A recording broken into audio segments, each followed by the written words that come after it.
Welcome to the Every Brain is Different podcast. It is me, Samantha Foote, here with your Friday Five. And today we are going to talk about curiosity questions. Curiosity questions is a positive discipline tool that helps kids think for themselves, problem solve, and feel empowered. What are curiosity questions? Instead of telling kids what to do, curiosity questions encourage them to think critically and engage in problem solving behavior. For example, instead of put your shoes on now, you can ask, what do we need to do before we go outside? This helps neurodivergent kids who often resist direct instructions feel more in control and less defensive. It encourages independent thinking rather than just compliance because that's what we want. We don't want our kids just to comply with us all the time. It would feel good if they did that, it would be good, but we don't want them to comply just for compliance sake. We want them to have critical thinking skills, problem solving skills, and all those things that go into helping them be more independent. So, how do we use curiosity questions effectively?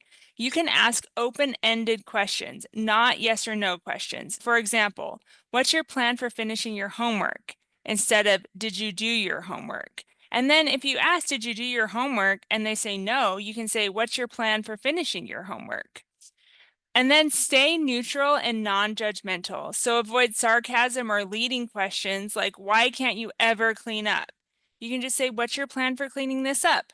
What's your plan for getting your room cleaned? When are you planning on getting your room cleaned? Things like that.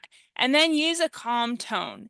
Keep curiosity genuine. It's about guiding, not testing. So we're not looking for a right answer. We don't want our kids to feel like, ooh, there's the right answer to this question, and I'm afraid I'm not going to get it right. No, we want them to just say what they're going to do, and we want to be curious and guide them to the answer instead of just expecting them to know the right answer, because there's not really a right answer for, like, when do you plan on getting your homework done?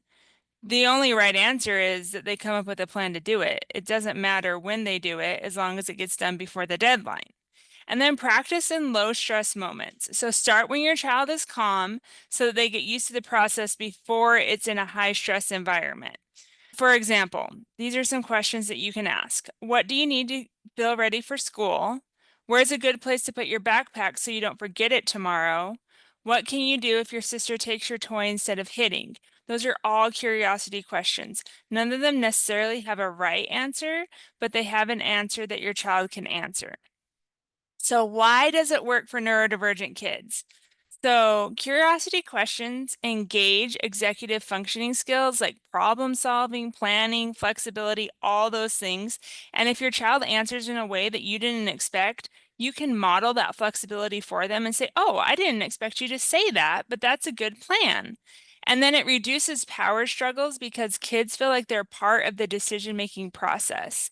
They don't feel like they're being told what to do. They feel like they're part of the process and that they have control over what they're doing.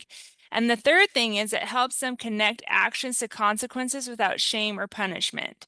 If they come up with a plan and it has a natural consequence, then they're going to learn that their actions have consequences. And the fourth thing is that it builds self-confidence because they learn that they have the ability to solve problems. So this week, I challenge you to try one curiosity question and see how your child responds. Maybe you're having a hard time in the morning where they're not doing all the things on their morning routine. And you can say, hey, what's your plan for finishing your morning routine? Or different things like that.